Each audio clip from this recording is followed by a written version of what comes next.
Welcome to today's news discussion. I'm Sarah, and joining me is Sean. We'll be covering the latest headlines and exploring the stories behind them. Hello, Sarah. I'm Sean. Let's dive into the news. First up, we have some information about BBC News airing on BBC One London HD. The news airs at 1:25 a.m. on Tuesday, 28 July. Can you tell us more about what this broadcast typically covers? From what I understand, it's a roundup of the latest headlines. The BBC usually provides a comprehensive overview of national and international news. That's right. The context mentions it's a roundup of the latest headlines. I found that there are multiple airings of BBC News across different channels and times. For instance, there's another airing on BBC News HD at 1 a.m. on Wednesday, 29 July. So it seems like BBC News is available on multiple platforms and at various times. That makes sense given their commitment to keeping viewers updated. Exactly. And it's not just BBC News. We also have information about ITV Lunchtime News and other broadcasts. Let's switch to that topic now. ITV Lunchtime News airs on ITV1 London Plus at 2 p.m. on Tuesday, 28 July. I assume it covers the key headlines from the day so far? That's correct. The context specifically mentions it covers the key headlines from the day so far.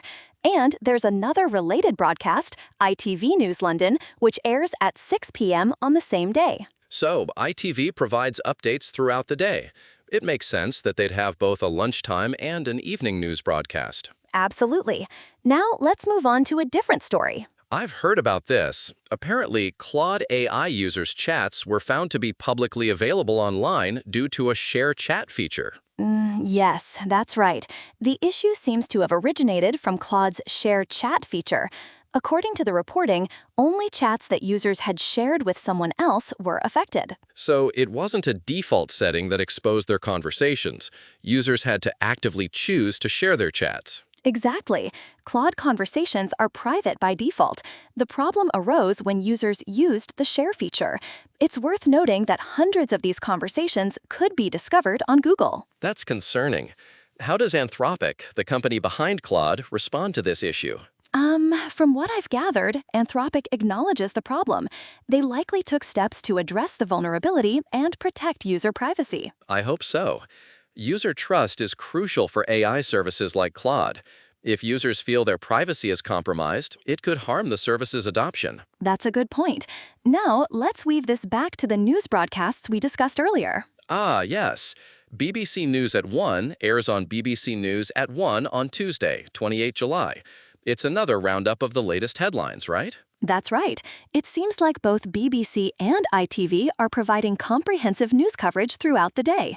The BBC News at 1 broadcast likely covers similar topics, including potentially the Claude AI issue. So viewers have multiple options for staying informed. They can catch updates on BBC, ITV, or other channels at various times. Exactly. And with broadcasts like Newsday on BBC News HD, which airs at 3 a.m. on Wednesday, 29 July, there's a global perspective as well, being live from Singapore. That's great. It's clear that there's a strong focus on keeping the public informed through multiple news broadcasts and updates. Indeed. As we wrap up today's discussion, it's evident that both BBC and ITV are committed to providing comprehensive news coverage. And we've explored an important issue regarding AI privacy with Claude AI. It's been a pleasure discussing these stories with you, Sarah. Likewise, Sean. That's all for today. Goodbye. See you later.